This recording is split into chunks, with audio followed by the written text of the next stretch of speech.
Jadi memang semenjak diresmikan oleh Pak Wapres memang sudah ada beberapa penyelenggaraan event di Balai Kambang. Masing-masing event punya khasnya masing-masing. Kemarin itu banyak kegiatan yang sifatnya seremonial kedinasan gitu ya, sudah banyak dipakai oleh beberapa dinas atau lembaga dan instansi.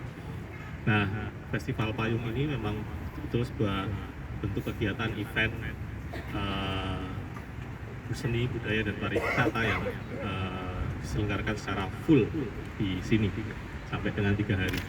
Nah, dari sisi pengunjung, kita bisa mencatat dari festival-festival payung yang sebelumnya, angkanya bisa mencapai 20 ribuan kan gitu, ya, 20 sampai 30 ribu bahkan. Nah, ini yang kita juga perlu pencermatan di situ, Mas. Bagaimanapun karena memang lokasi Taman Balai Kambang yang berada di titik cukup padat, nah ini juga masih butuh pencermatan. Jadi kami juga menggandeng semua stakeholder, semua perangkat daerah yang memiliki tusi bersinggungan. Kita cermati terus dan juga berusaha mencari solusi-solusi terhadap berbagai masalah. Misalnya kita juga mencoba kemarin bagaimana aktivasi pintu dari pintu yang tadinya ada di posisi di selatan yang jalur pasar ikan, kemudian ini kita coba ke tengah karena memang sebenarnya pintunya di tengah kalau lihat desainnya kan gitu. Jadi ini kita coba buka pintu di tengah dan kemudian bagaimana dengan perataan parkir dan sebagainya, karena bagaimanapun memang daya tampung parkir di dalam Taman Balai Kambang terbatas, sangat kecil ya. Jadi itu yang kita akan cermati terus sampai kemudian mungkin kita bisa formulasikan ke depan nanti kalau ada event-event lanjutan di masa depan, konsepnya sudah semakin matang, tentu saja di pengelolaan parkir, arus lalu lintas, ya seperti itu.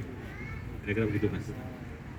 Di media sosial waktu itu masih Facebook ya, kemudian ternyata ada banyak teman dari luar kota yang kemudian mencoba ikut bergabung, dan ternyata semakin dari tahun ke tahun semakin banyak, bahkan sampai ya bisa dikatakan kota-kota besar seluruh Indonesia ya, mulai ada dari Batam, ada dari Makassar, yang jauh-jauh ya, dari Bali juga ada. Ternyata mereka terkesan dengan payung rajut ini ya. Nah, itulah yang menyebabkan mungkin teman-teman banyak yang pesan, saya pesan rangka. Nah, itu ternyata payung rajut ini bagi mereka suatu hal yang baru untuk dekorasi ini ya, rumah ya. Nah, dari situ kami membentuk suatu kelompok yaitu Komunitas Indonesia Merajut, yang pesertanya itu hampir semua peserta festival yang ikut merajut di festival payung ini kita gabungkan dalam sebuah kelompok yaitu Komunitas Indonesia Merajut, yang terdiri dari teman-teman saya yang berasal dari seluruh Indonesia. Nah, dari situ nanti ya, saya berharap bisa menciptakan atau berkolaborasi bersama mereka untuk membuat sesuatu yang lebih spektakuler untuk Indonesia ya, supaya Indonesia ini lebih dikenal oleh dunia. Nah, terus untuk permulaannya kemarin saya sudah mencoba untuk mengajak beberapa teman dari perajut-perajut Solo sebanyak 7 orang. Kita membuat peta yang sebenarnya itu jauh lebih kecil dari yang saya harapkan ya. Semula saya berharap dulu bisa membuat ukuran yang sangat besar, tapi karena tidak ada dana, tidak ada persiapan yang cukup lama, dan kemudian saya juga kebetulan juga ada sesuatu yang menghalangi saya untuk melakukan itu, sehingga saya perkecil sampai akhirnya ukurannya hanya pada 2,5 meter kali 6 meter. Yang semula saya rencanakan 20 kali 40 meter, sehingga